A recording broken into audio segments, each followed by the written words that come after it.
She reached absent-mindedly into her mailbox, pulled out several envelopes. She said Devante had planned on going to summer school to earn credits to complete his junior year of high school. Instead, at 17, he has been charged as an adult with robbing a Thai tourist and participating in a, quote, mob action in which a group of teenagers tried to steal another man's scooter.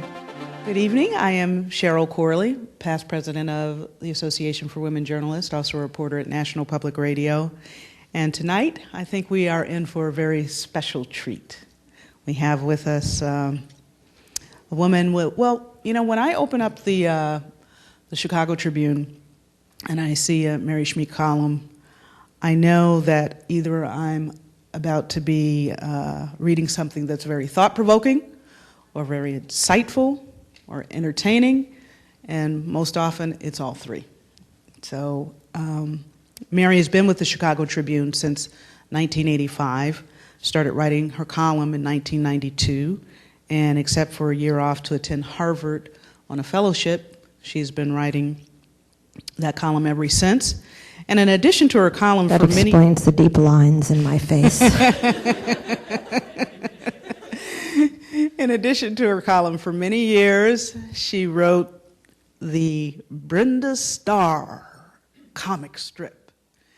And she knows how to juggle, obviously, because if I remember correctly, that was 7 days a week in addition to your column. But she knows how to write. And this year, her talent was recognized by a Pulitzer jury, and we'll talk more about that. But first, join me in welcoming Mary here to our evening.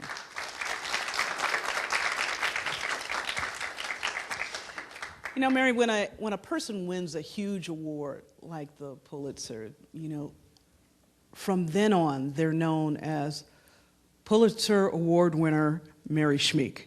And I was wondering if have you gotten tired of that, or is it too new and heady for you? You know, that has always annoyed me. It annoys me less now. No, but I really do think it's one of those silly things that, you know, you can go along and do your work for a million years and you don't have this thing attached to your name.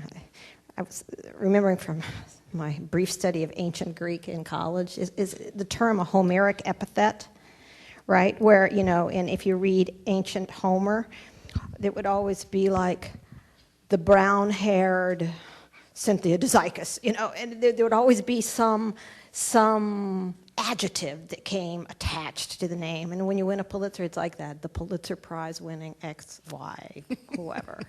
Silly. It's going to happen, though, rest of your life. Something I think a lot of us might aspire to, have that worry.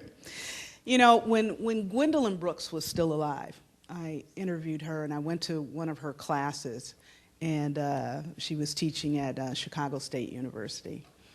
And she, of course, was telling her students to write. And she said, all you have to do is look out the window. And she said, you'll find your inspiration. So when I read your columns, I say, Mary has obviously looked out the windows and has written what she has seen about this city. And the Pulitzer jury recognized that, and I'm going to quote what they said. They chose you as their top columnist, noting your wide range of down-to-earth columns that reflect the character and capture the culture of her famed city. So really what I'm interested in hearing from you is what fascinates you about Chicago that makes you write the stories that you do? I love to think about how people think and how people relate to each other and to themselves. And I remember when I first came up here and was talking to Anne-Marie Lipinski, who was then the deputy manager, or she was the Metro editor of the Chicago Tribune. Mm-hmm. And one of the things I said to her is, I always want to look for points of conflict. Now, I think that a lot of people who read my column don't necessarily see that, mm-hmm. right? You know, I'm not looking for conflict in the way say John Cassius. But when I look for stories, I do look for the tension in stories. And sometimes people will say to me, you write a lot about loss and a lot about struggle. And I think over the years that has turned into a theme, you know. So I'll look at neighborhoods, and I'll look at neighborhoods where people are struggling. I think that's why I wind up in the poorer neighborhoods of Chicago a lot, because there is a lot of conflict in their lives, a lot of struggle in their lives. I'm listening to your voice. I'm a radio person, so listen to voices. And doesn't sound like you're a native Chicagoan. That's true, correct? I'm very far from native Chicagoan. I grew up in Georgia. I've lost most of my southern accent, but the astute ear can sometimes hear it. I came to Chicago knowing absolutely nothing about it. I was working at the Orlando Sentinel when an editor for the Tribune called me up and said, would you like to come work here? And I said, well, I'll come up for the interview. And I hung up. This was pre-Google days. And I took out my Rand McNally Atlas. And I opened it up to a map of the United States. And I traced from Orlando all the way to Chicago. And I thought, oh, wow, that is really far north, isn't it? And it's on a very big lake. But my dad grew up in Iowa, and we grew up with an idea of Chicago as Paris. That was just, you know. As Paris? Yeah, it was the great city of the United States in the way my dad presented it to us, even ahead of Atlanta. And so when I got here, I felt an affinity with it in two ways. One, that my dad was just so Midwestern. He was Catholic, he was Irish, he was German, he was dogmatic. You know, a lot of things that Chicago is. And I could see him in the faces of the people here. And then I also connected to it in some odd way from having grown up in the South. And Chicago is, in a certain way, for all its hard northernness, a southern city. The racial dynamics are as close. I mean, Atlanta, I think, is the only other city that has a racial dynamic that is quite equivalent. And there was just something that I recognized. Well, and when you have so many African Americans who actually came from the South, right? Exactly, right. And when I first came here, I wound up mostly in African American communities, not because they were African American, but because they were Southern. I know that that might sound implausible to some people, but it's actually true. Mm-hmm. I recognize something or related to something, and especially I love the old people who had come up from Mississippi and Alabama and were growing their gardens and. You know, we could talk place together. Mm-hmm. That's interesting. So you hung out on the west side and the south side a lot? I did. Yeah. Heard a lot of blues, that sort of stuff. Played some bid whist. Well, you know, in one of your columns, it's interesting. We're talking geography here because in one of your columns, you talk to displaced Chicagoans. And about, what kinds of things they would do to feel connected, whether they were ordering pizza from someplace or something like that, to say, okay, I have my piece of Chicago here. And although your father thought of Chicago as Paris, and Mayor Emanuel would love to hear that. Our national distinction right there, our global piece of pie. But I was going to ask you, you grew up in Savannah, right? So yeah. I was wondering if there was anything that you do to keep that connection to Savannah. Is there any little, I don't know, I've never been to Savannah. Oh, you should go. Has anybody here been to Savannah? It's really one of the most beautiful cities in the world. But when I was growing up there, it was not a tourist attraction. It was a moldering little place that was very hard to get to. It took 8 hours in the car from Atlanta. There was no freeway. It was truly remote, which was a great thing in a way because it was like living on an island. I keep some postcards that my mother sent me from Georgia, but other than that, Savannah just exists in my head and exists very, very vividly in my head. But I don't have a hammock. No Georgia peach from Savannah or whatever. Okay. Okay. You know, sometimes your columns are very topical, and we are going to get to hear a couple of those this evening, often very personal. And you brought along a couple of those pieces that were part of the collection that won you the award. And I want to have you start off by reading the flash mob one, if you don't mind. Okay. I'm going to have you come up to the podium here.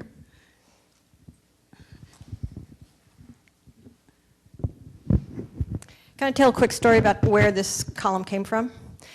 Y'all remember the flash mobs? They weren't really flash mobs, right? And as I often do, I got up on a Friday morning and I thought, I have nothing to write about. But clearly the only thing to write about is the flash mobs, but what to say? And I'm always looking for a way to go, just one level under. The place that the thing didn't happen, but the place behind the thing that happened. And so I thought, I would just like to go find the family of one of these guys. And so from our police reporter, Jeremy Gorner, I got some addresses. And I just set off in my car with some addresses and started driving around looking for somebody. And the first place I stopped, couldn't find anybody. And the second place I stopped, I was walking up and down the street and talking to everybody, going, where is this family? And they say, we don't know. And finally I thought, well, the postal carrier always knows. So I went to the postal carrier. I said, I'm looking for this family. And she looked at me and she said, what's the address? And I told her, she goes, you're on the wrong street. It was the next street over. So anyway, I went and I knocked on the door of the address that I had. And when you knock on a door, you never know exactly what's going to happen, right?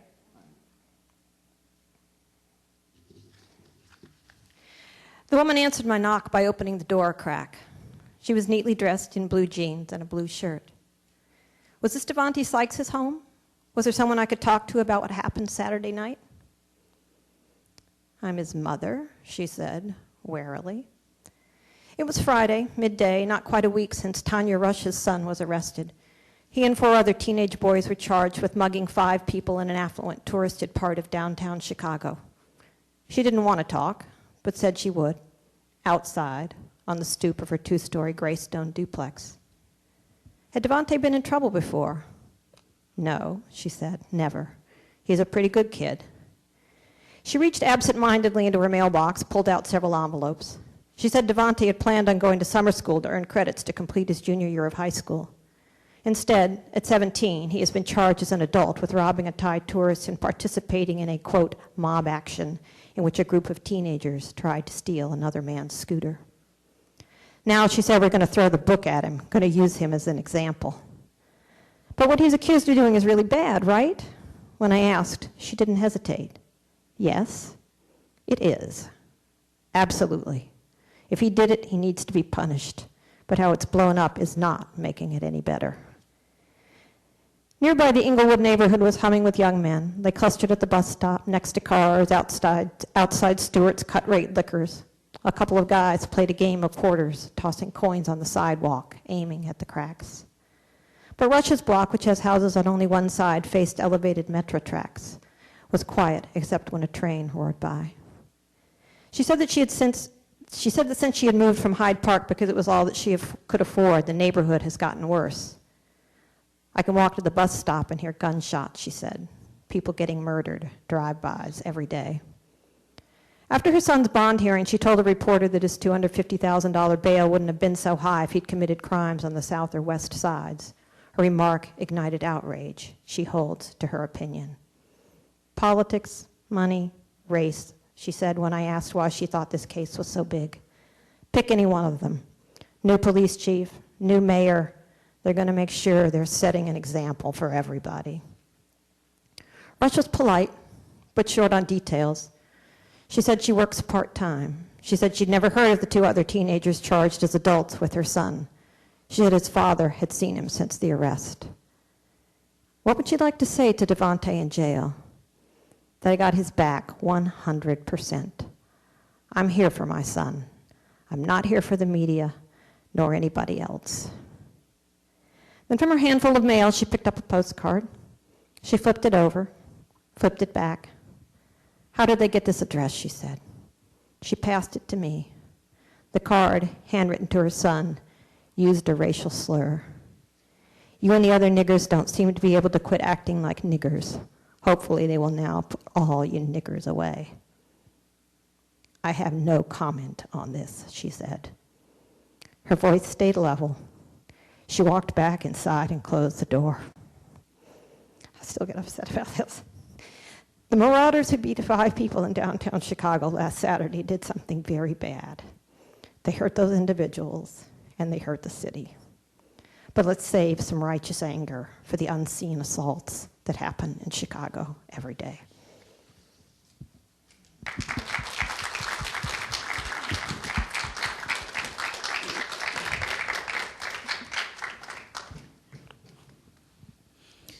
That was very moving, and as you say, it still takes you a moment to even get through that.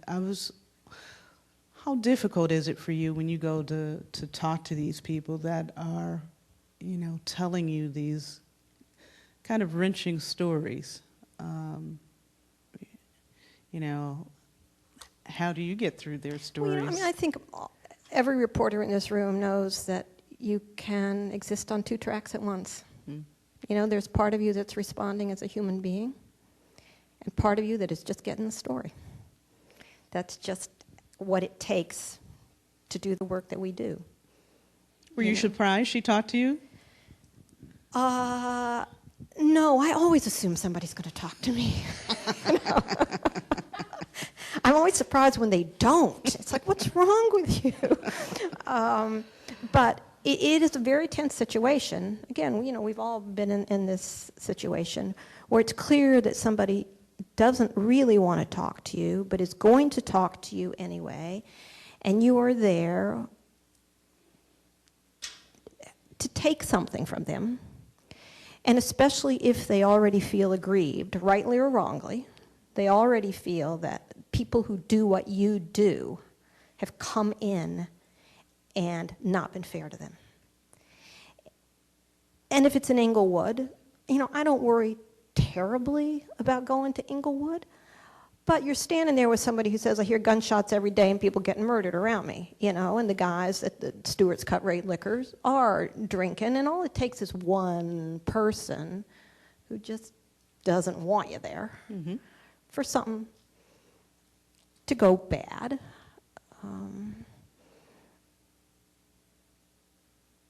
I always feel really grateful to anybody who will talk to me, though. People do not have to talk to us. Do you think that, that's an assumption that too many reporters might have, that, I'm here and, for the story and, you have to talk to me or whatever? What do you think? That we think people have to talk to us? Yeah. Yeah. I think we assume, that it's our civic right, public right to know, we're here, you must speak with us. Of course, Yeah. You don't have to. Yeah. What kind of response did you get from that?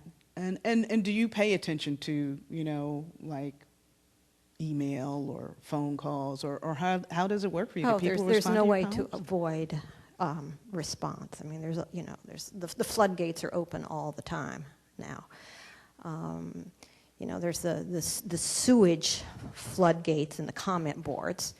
So at some point, I think I even had them shut the comment boards down on this one because it was just so reprehensible. I mean, there was nothing of value going on there. But I got a lot of response to this from just, I think people are always glad to see something that feels true. And they recognize that as a true moment. But like somebody on the comment boards, "Oh, and she," meaning the mother, "didn't even invite her in." What is wrong with you people? Well, they had that assumption too, that you should be talked to and invited in and given coffee. No, I don't think they thought that at all. I think they were just finding a way to diss this woman. Yeah. Okay. So it was interesting what you're talking about going into neighborhoods and doing that sort of thing. I think a lot of people think of columnists of having this kind of glamorous life. You go in, you get your coffee, you think about, what you're going to write about. You say, okay, I'm going to sit down and write. And you got an assistant who goes out and... Jane, are you listening? goes out and does all the legwork. And so either confirm or deny for me. What is the life of Mary Schmich? You know what? There are different ways to write a column, and that's fine. Different columnists are aiming to do different things. There are people who are purely analytical, who read and base their opinion on what they read. That just doesn't interest me. Mm-hmm. I think a lot of the people who become that kind of columnists were never reporters or never really enjoyed reporting. And I just find the world more interesting and clearer if you go out. So when I can find a reason to go out, I go out. I can't always. I'll get up every morning and in a panic, and I'll look at the news and look at Google Trends and see what's trending on Twitter, and do all the things that you do to get your finger on the pulse. And a lot of days there's just nothing that says, yeah, come on out here. But if there is, I'm always happy. Mm-hmm. On days when there's not, like yesterday, when you're sitting around, you're going, and your editor is emailing you at 7:35 saying, topic? I write him back and say, wish I knew. Will let you know when I do. And, around 1:30, you write and say, well, I'll be writing about my vacation.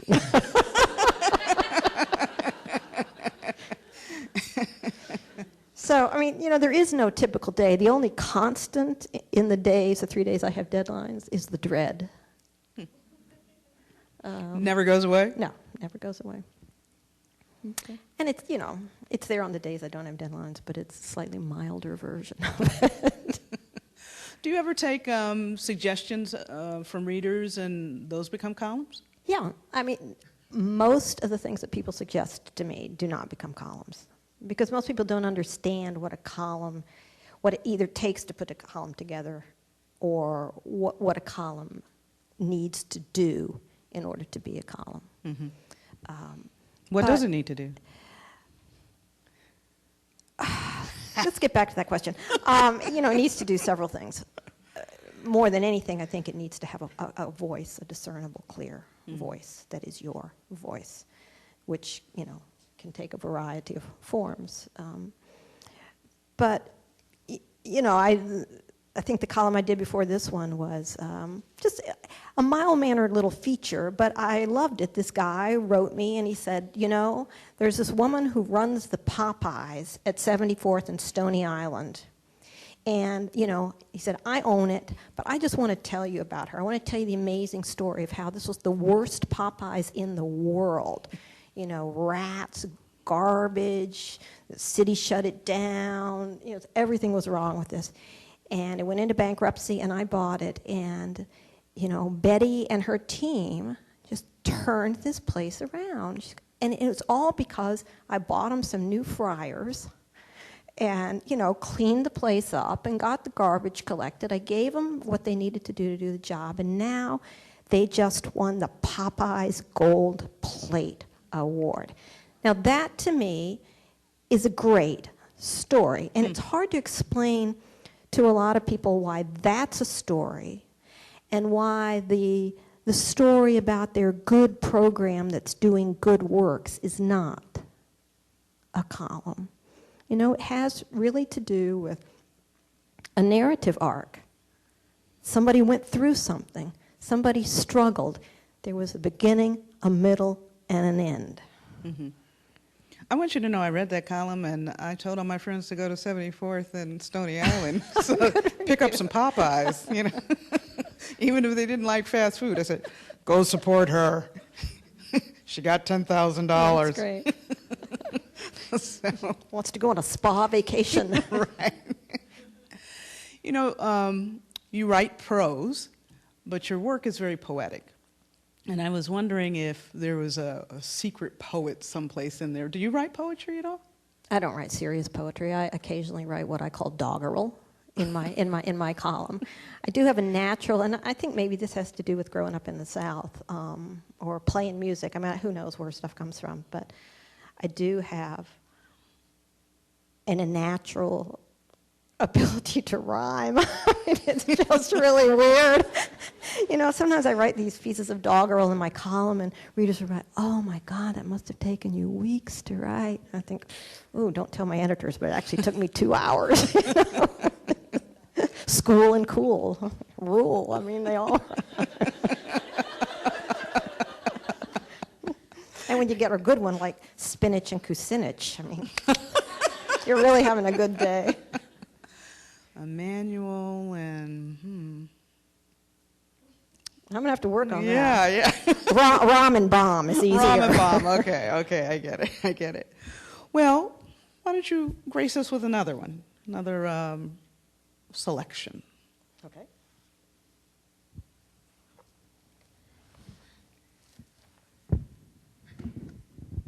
This is one we reprinted a couple weeks ago, so everyone, well, some of you may have reread it recently enough that you will be bored. But I'm going to read it with inflection. Another little prelude to this is, I mean, almost everything I write on the spur of the moment. I very rarely plan. Don't tell my editor that either, you know. And I think that that's the only way you can write a column, because you always have to be open to something breaking. And if you lock yourself up with an idea, you're not prepared when the news changes. You know, you're not prepared to change when the news changes on you. So I just don't plan. So this was a column that I didn't have anything when I woke up on that Friday morning, so I went to yoga. And while I was lying there in yoga, hey, Julie, and I was lying there at the end of yoga class, and it came clear to me that this was the column that I wanted to write that afternoon. So I did. My sister Gina received her first cell phone as a birthday gift a few days ago. Until recently, Gina had insisted that a cell phone was too complicated for her, a plausible statement given how many things she finds hard. For years, she found bathing complicated, so she rarely stepped into a tub or shower. Brushing her teeth felt complicated, so her teeth went bad. Cleaning her room felt like climbing a mountain, so her room devolved into a jungle of junk with a skinny path to the unmade bed. In the final weeks of her old cat's life, she found it too complicated to pick up the cat feces on the carpet, so she neatly laid a paper towel over each set of droppings. When Gina was little, doctors said she had an IQ of 34, and they were far wrong. The right diagnosis has never been clear. Mild autism, borderline personality disorder. The verdict seems to have changed almost as often as her medications. What is clear is that Gina is different. So she always lived with our mother, and our mother lived with the question, what will happen to Gina when I die? Gina worried too. As Mama grew frail, Gina often climbed in her bed in the middle of the night to weep. Honey, my mother would soothe her, you'll be okay.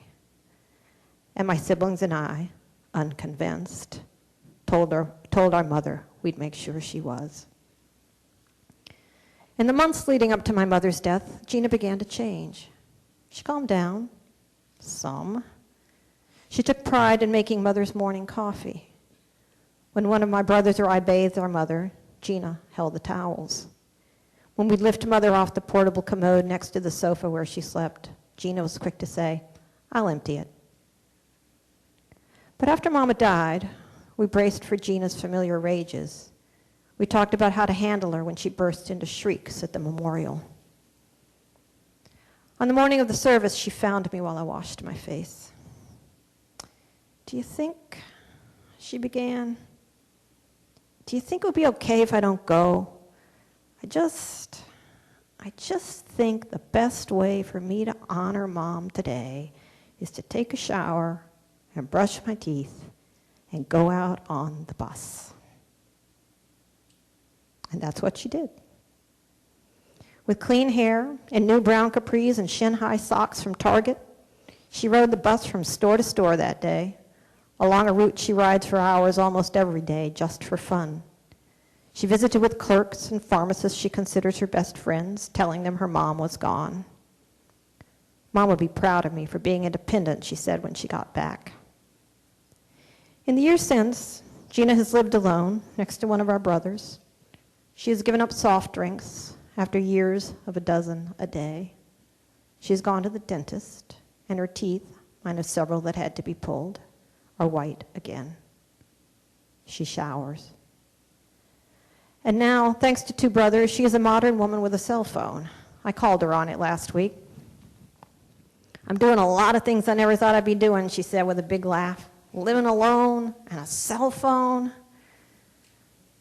I try to understand my sister's transformation, to trust that it will last.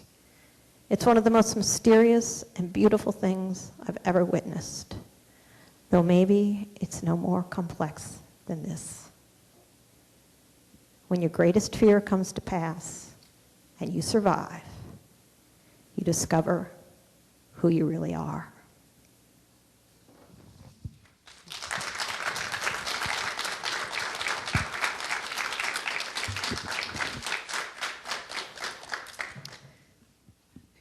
Mary, you talk quite personally in some of your columns, that, of course, being one example of your sister.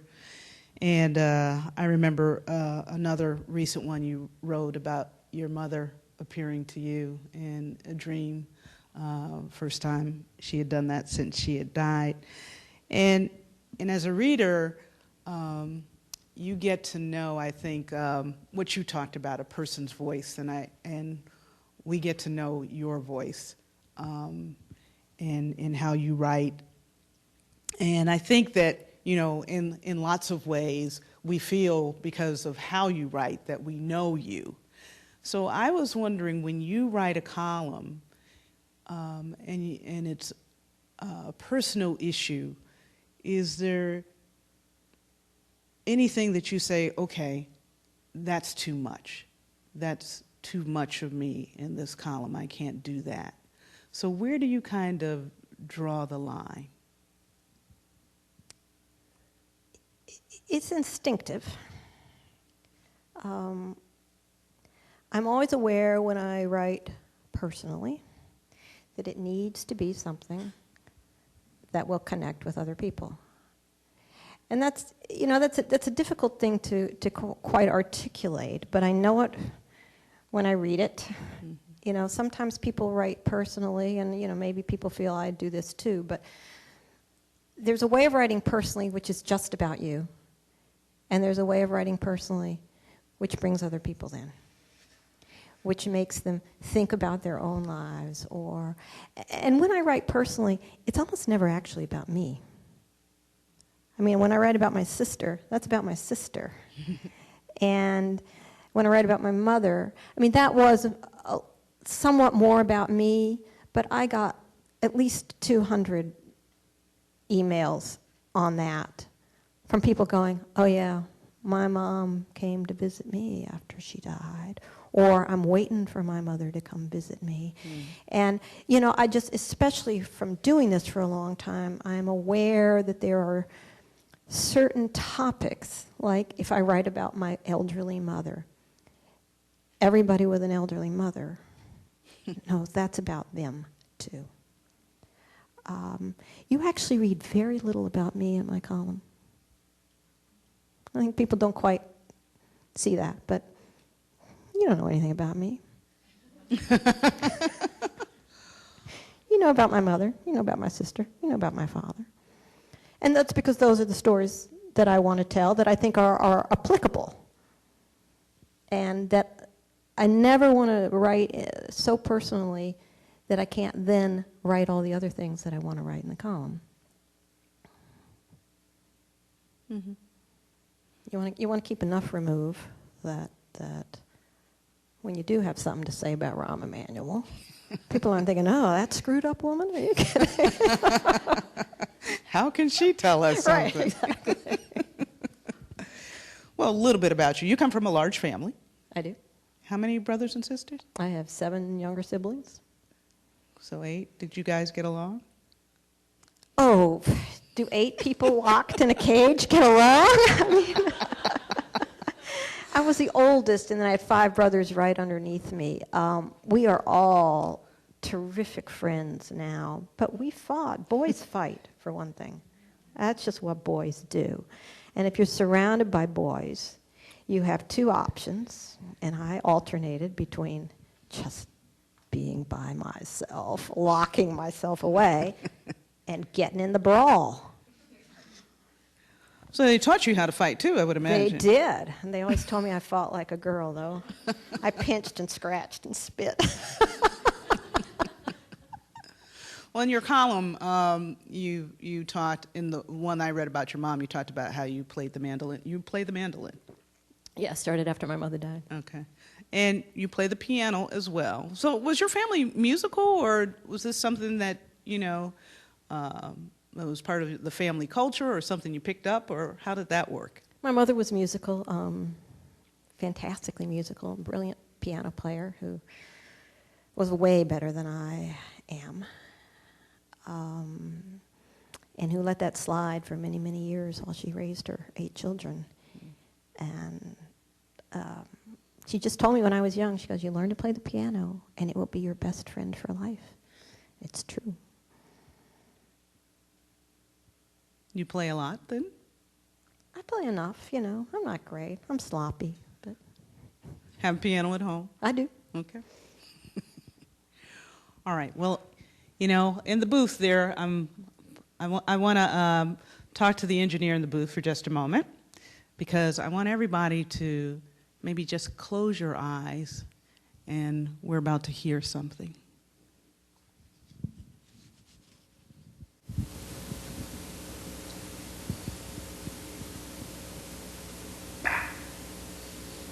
Ladies and gentlemen of the class of '99, wear sunscreen.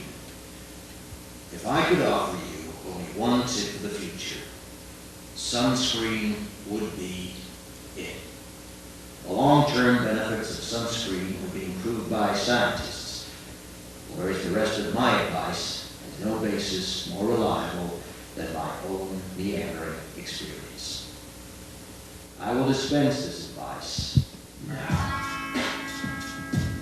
Enjoy the power and beauty of your youth. Remember, you will not understand the power and beauty of your youth until they fade. But trust me, 20 years, you look back and...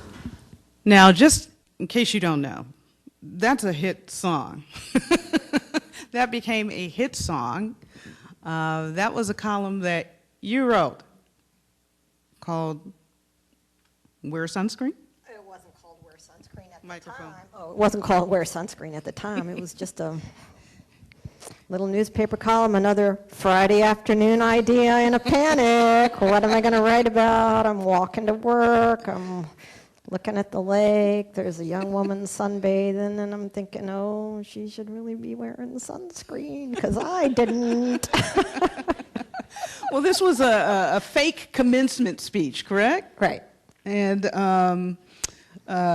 it grew and had a life of its own. Not only the song that we just heard, but made its way on the internet, I understand. Well, that's what happened. So I wrote this in June of 1997, and on a Friday morning in August of 1997, when email was very new. It's hard to remember that, even for the fogies among us. That there was a time when email was new and the internet was new.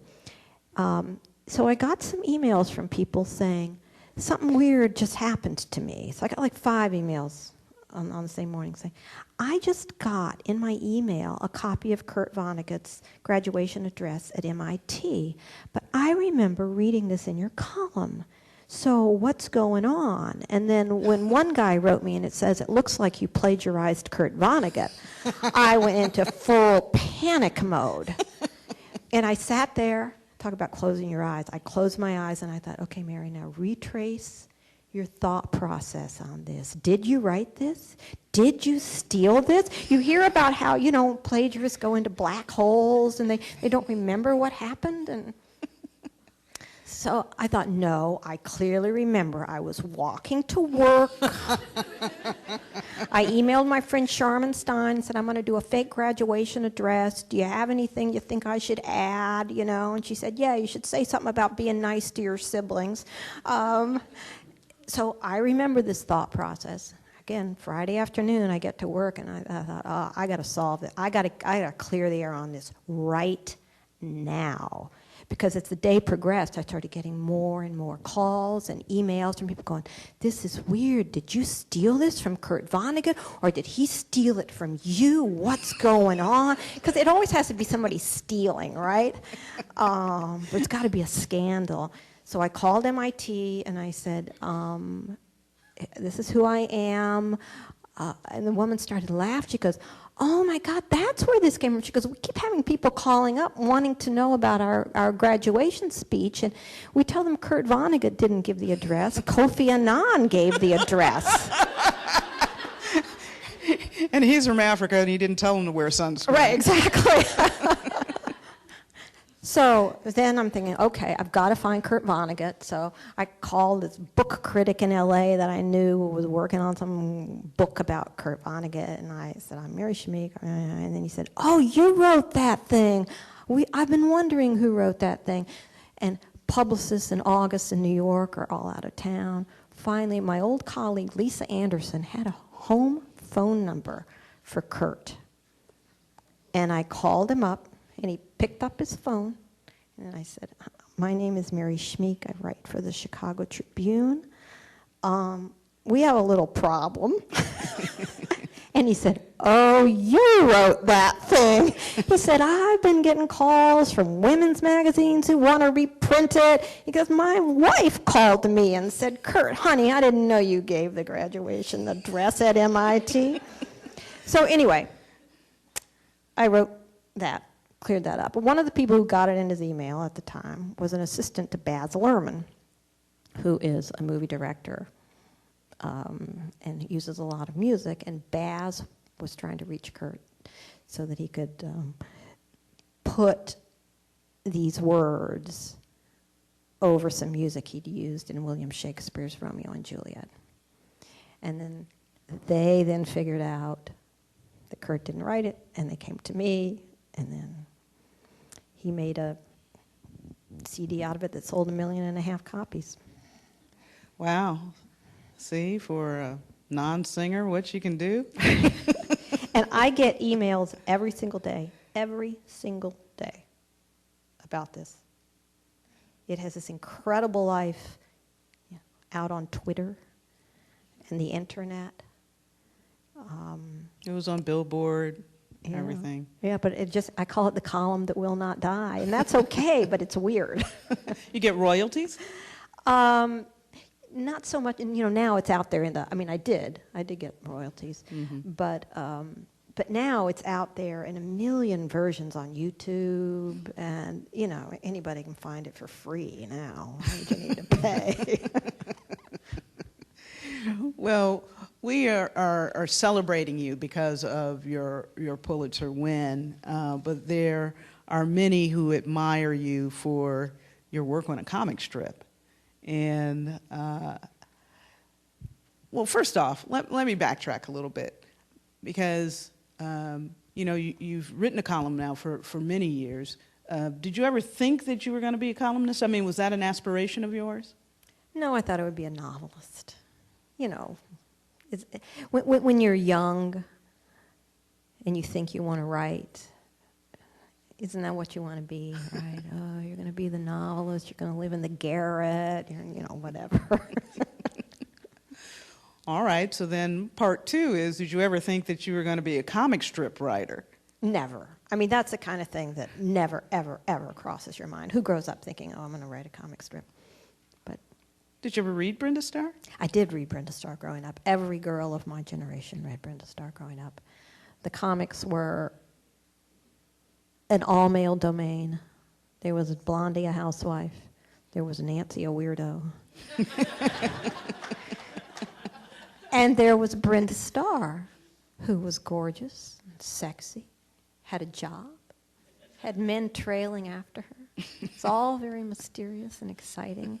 I mean, it really, there are so many women of my generation who will tell you. I mean, I've had Anna Quinlan tell me and Charlene Hunter-Galt that, you know, if in a certain time, this was before like the Mary Tyler Moore show, before you had any images of working women having fun out there in pop culture. I mean, now it's like, so what? I mean, it's everywhere. But, so yes, I did read Brenda. But I'd given up on her because she got too ditzy. Oh, okay. By the time I But took you her changed that. You were able to change that. You can never completely change a character. That's one thing I've discovered. If you inherit a character, there is something organic in the character. I tried to make her less ditzy, but she just could not give that up entirely. So how did this come about, that you ended up writing this comic strip? I was working at the Orlando Sentinel. The editor came over and said he'd been playing golf with the head of Tribune Media Services, which owned Brenda, and they were looking for a new writer, and they were auditioning people, and that I should write them a sample script. I didn't know how to write a sample script, but I said, well, give me a Winnie Winkle. And they gave me, a Winnie Winkle, and I said, oh, this is how it's formatted. Then made up a story. I just covered motorcycle week at Daytona Beach. So I thought, well, I'll have Brenda join a motorcycle gang. So did this give you a way, though, to kind of write about things you never would have written about in your column? Absolutely. Yeah. There were a lot of things I could express through Brenda that I would not express in my column, both about life at large and about newspapers. Brenda was not exactly a Romana Clay, but there was people who knew newspapers knew where the reality lay. Mm-hmm. Okay. All came to an end. Why did you decide to end? I mean, I was just done. You were done. I was done. Every now and then, if you're lucky, when something's over, you know it's over. And you get out before they kick you out. So you knew I just knew. At some point, it just became very clear to me that I had other things to do with my life and time. And I'd done that. And I gave it up, and it made space to play the mandolin. Do other things. I want to take you back to the graduation speech because I forgot to ask you a couple things about that I wanted to. Did you ever? I mean, you've given graduation speeches? Have you? I have now. Have you ever used that speech? A couple times. Because that's really what people want to hear, right? So, if you ask me to give a graduation speech, I've written a couple that are just completely free of that. But yeah. I've also just, written some preamble to that and said, look, here's what you really want to hear. I'm just going to read it to you. It works. You wrote it. Right. Well, speaking of that, and since so many people thought you stole that, has anybody else given your speech as a graduation speech? And some of them have been fired for it, yeah. No, it is a hugely, hugely misappropriated thing. There was a principal at a high school at St. Petersburg, Florida, who was fired a few years ago for just delivering it as if it were her own. I've heard reports from at least 5 people telling me that their graduation speaker gave this as if it were an original speech. And I have not followed up on it just because bad karma, right? Yeah. And one of the people who did this was a very famous historian speaking at a college, and it's like, whoa, what was he thinking? Wow, really? We want names. Who was it? But you've decided to just let people bury themselves. I'm not going to prosecute. It's bad karma. Wow, interesting. All right, well, I know if I use it, I'm going to credit you right at the top. Well, every so often in the newspaper when we're reading your columns, it's a kind of a back and forth thing between you and Eric Zorn, and where you talk about all sorts of different things. So talk to us just a little bit about how that got started. And you don't really see columnists talking to each other that much unless they're being snarky with each other and talking about each other's column. But you all are friendly for the most part. We are friendly, but we don't think exactly alike. And we haven't done that in a while since the paper was redesigned and we lost the Metro front. Eric moved over to op-ed, and now I'm on the Metro page, so we haven't been doing our back and forth. But it's amazing how many people remember that. I mean, it really was it's always fascinating to me what people notice and what people remember. And I think just partly because that was a different way of approaching a column, people really remember that. But it started because Zorn, the impresario, the entrepreneur, and I've always loved this about Eric Zorn. He's always the guy who's saying, "Let's put on a show." And he just said, we should write columns together sometime, and take a week and just pick a topic, or we would alternate topics, and sometimes we disagreed, or even if we agreed on something, we have very different takes, and I enjoyed those with Eric because one of the copy editors once said to me, "When you write, you humanize him," and I said, "Yeah, but when we write, he makes me be sharper." That it actually was a really good give and take. He would force me into thinking about some things that ordinarily I just wouldn't. Astrophysics. Well, yeah, often along the lines of that, but he would make it fun. He's just one of the great guys of the world. Well, they're always fun to read. Always fun to read. I want to talk to you about.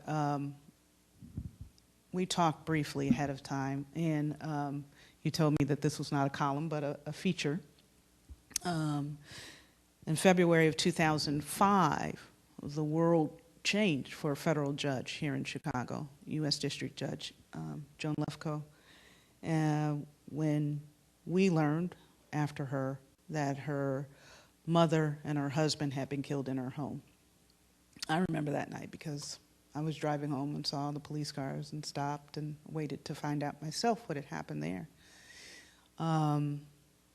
You later wrote a set of stories.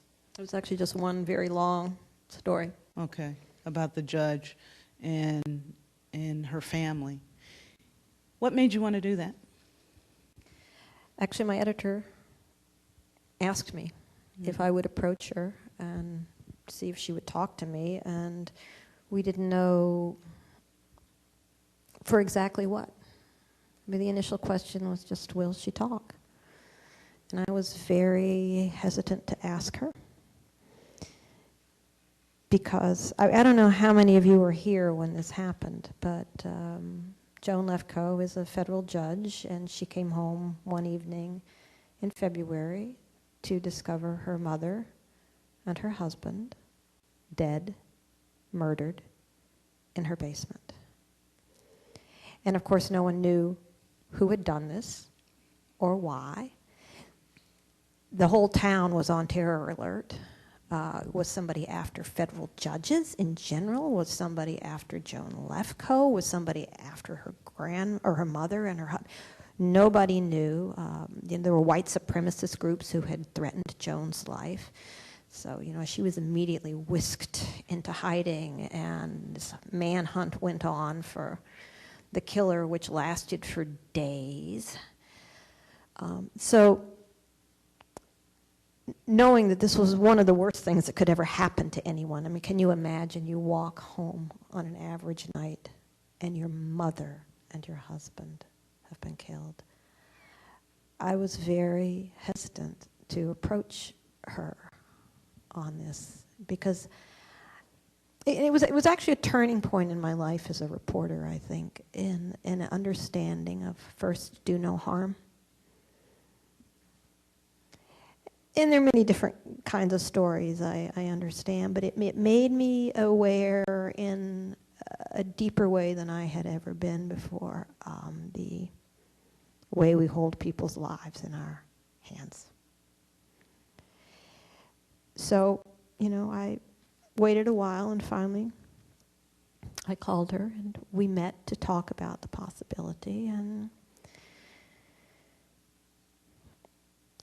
Joan agreed to do it, and I have always really admired her willingness to put herself out there even more than she was already involuntarily put out there. She is a very brave, very deep woman, and more than anything I've ever written, I felt like, in a way, I was just channeling her story. It felt fated to me to just tell that story.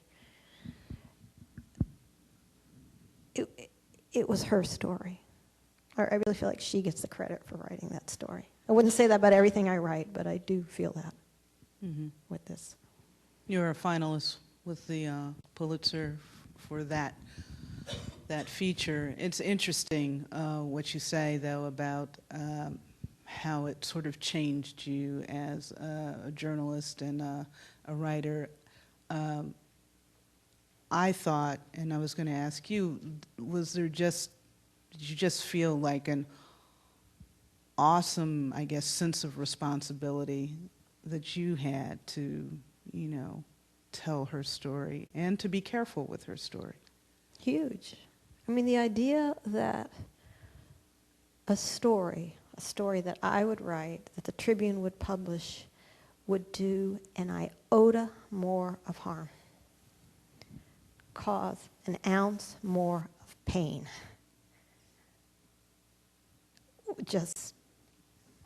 It was a very heavy thought. Mm-hmm. Mm-hmm. And yet I wanted to tell as true a story as I could. Mm-hmm. Joan, God bless her, allowed that to happen. Mm-hmm. What else did you learn from that experience, just being able to do that? I learned that sometimes stories take a long time to develop. Even though most of what I write in a Friday afternoon or in an afternoon, there are some stories that you simply must wait out. I had a lot of pressure on me from editors from the get-go, when are we going to get that story? Let's get that story. And I'd say, nope, not there. I'll know when it's done. That sometimes you just have to wait. Let the story take its time. It was a process. I mean, it was several months after the murders had occurred that those articles actually came out. It was several months later. I reported them over a series of months. So I wrote my column through almost all that time, too. Though. Really? Okay. Superwoman. I have just a few more questions, but I want to see if any of you in the audience have any questions from our illustrious guest. Yes, right there. What's your name? My name is Rhonda, and I'm a student at DePaul. And I actually had two questions for you. One of them, you mentioned that you started out wanting to be a novelist, so I'm wondering, is any of that urge still in you? Are you writing any kind of stories? Do you plan to maybe do something like that? 20 years of writing a column has sucked every desire I ever had to write a novel out of me. Maybe that would return at some point. But, I think in the days, when I imagined I wanted to write a novel, I didn't understand how interesting the truth was, the reality. I believe in fiction. I think fiction is really important. I think there are truths you can tell through fiction.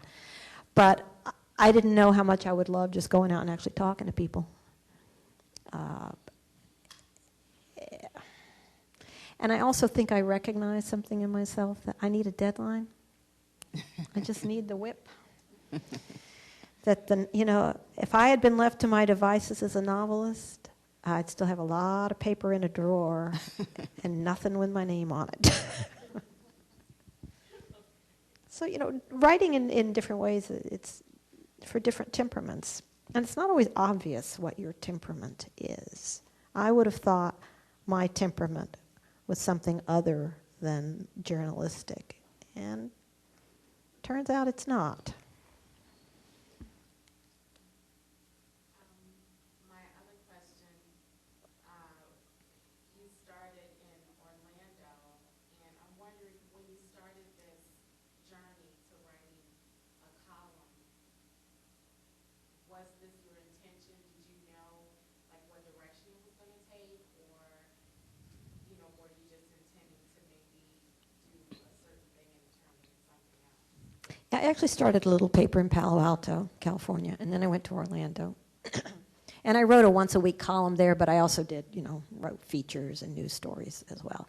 And when I got to the Tribune to write features, I was in the features department to begin with, I said to the Uber boss, Cokie Deshawn, probably nobody here remembers Cokie, I said, and I'd like to write a column someday. I did talk to her about it afterward. No, she has not read it, but she knows it exists. I think she would have trouble reading it. I could read it to her, which I haven't done. But she did call me after the Pulitzer, and she said, Mary, she left me a voicemail. She said, Mary, Joe, he's one of our brothers, Joe told me you won a prize. Oh, Mary, that's so wonderful. You won a prize. And I called her back, and I said, Gina, I want to tell you something. You won me that prize. I said, I wrote about how well you've been doing since Mama died. So, so I did tell her that it was out there. My mother, I always wrote about my mother without telling her, but then she always read it. I mean, my mother, she knew she was fair game. This was part of the trade, right? And I think she actually liked having her life out there, because if the world had fallen differently, she would have been a writer. Instead, she raised children who went out to do the things she didn't do. Or a grand piano player, pianist. Right, though she was always, even to the end, better than me. But it is a very tricky question about how much right you have to the lives of the people that you know. And you have to be really careful. It is not worth losing a relationship over. Yeah.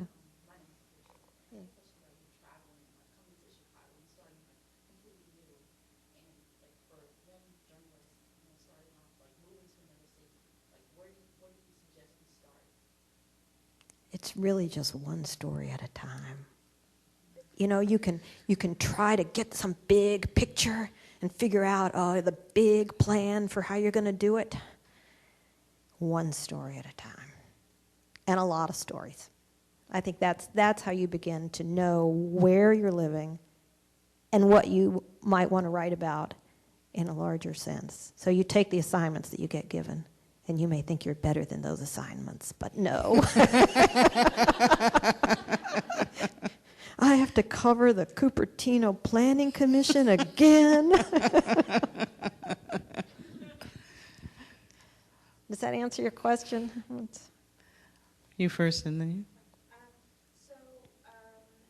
Over the course of your career, do you find that blogging platforms have changed your style of writing at all?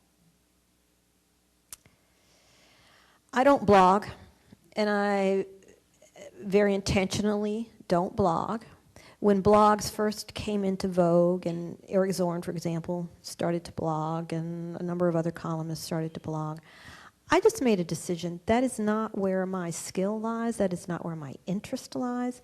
I would rather conserve my energy to write a well-formed piece. Blogging has its place, but it's not for the kind of thing that I prefer to do and that I think I'm good at, that I'm better at than being a blogger. So you don't feel like you have to compete with them or anything? I don't.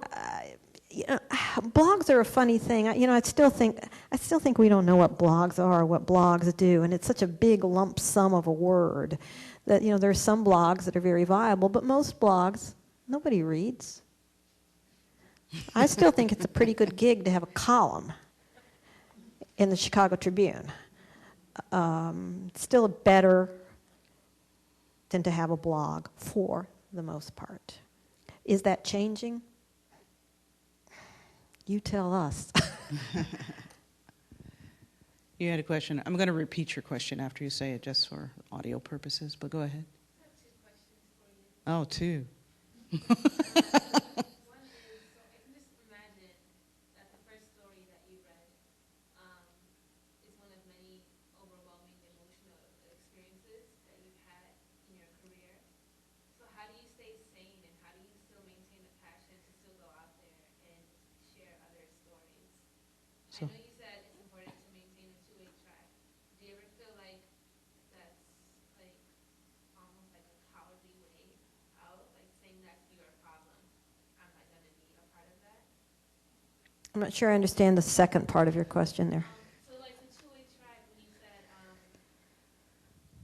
there's a part of you that responds in a human way, then there's the other part of you that responds in a reporter, the columnist way. So you're Oh, an right, observer. right. The part of you that is just the observer, that doesn't get involved. I don't feel bad about that because I feel that there is an important function for people who observe and tell the story so that other people can then decide how to act. That if everybody's agitating all the time, and getting involved in some deeply personal way all the time, I'm lost in that sentence. But I think there is an important role for the observer, for somebody who can step back. But I think when you do a lot of emotional stories over time, a couple things can happen. One, I do think you internalize a lot of this stuff, even though you're not acting on it. Sometimes a part of you can get a little harder than you might like. Part of being able to report for a long time on many different things is that you have to be able to walk away. You get into the situation, you immerse yourself in it, you live it. It means everything to you, and then you're done. It's not that you didn't genuinely care when you were in it, but then you're done. You have to be done because you cannot carry on with all that freight behind you. But somewhere in your brain, it's all there still. My other question was, so you don't write about yourself. Why? Do you ever feel like you're losing something if you do, or you just not feel comfortable with sharing your own personal experiences growing up? So why don't you write about yourself? I just don't see that it's particularly relevant to this audience. Have you ever? When I wrote a column in Orlando, and it was called Women, and it was about women, I put myself out there a little bit more. But I just don't feel that in the context of writing a Metro column for the Chicago Tribune that it's necessary or helpful or anybody's business. There's some part of you that has to be private, right? Right.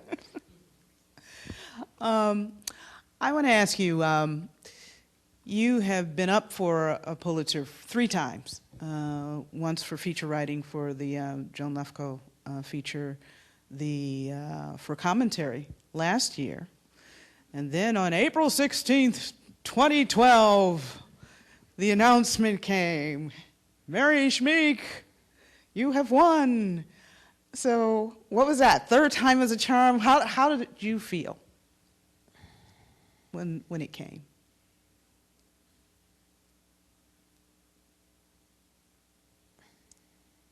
A little sick, which is not to say it wasn't nice, but I did feel vaguely nauseous.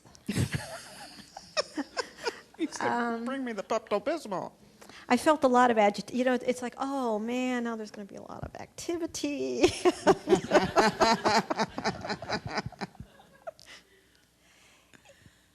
And then part of me said, whew, that's over with, thank God. Mm-hmm. You know, it's a wonderful thing. I'd be lying to say that it wasn't, but I haven't fully abandoned my previous suspicion of this. You know, the Pulitzer is a nice thing, but it is also an overrated thing. It's the brand. It's the big brand of prize, right? It's the one that will be in your obituary. Absolutely. But there are other ways to succeed. There are other ways to be noticed. And I'm glad that I never had the Pulitzer fixation the way some people do, which is not to say it never crossed my mind. Of course it crossed my mind. You cannot be in this business and not have it cross your mind. But I'm glad it's over with. Does it free you up in some sort of way now that... You know, I really have noticed no change in my life except that people want to talk to me about the Pulitzer. Mm-hmm. It has not relieved me of deadlines. It has not made my editors more deferential. No bowing when you walk in. Right, you know, Mark Jacobs still emailing me at 7:35. Topic.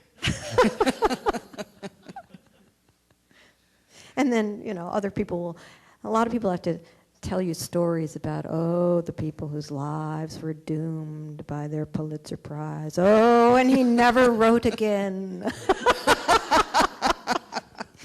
And I say, fortunately, when your job is to write 3 times a week, you do not even have the option of freezing. All right. Well, Mary Schmich, we want to thank you, columnist extraordinaire, for spending time with us this evening and sharing all the information about what you do. Thank you so much. Thank you, Cheryl.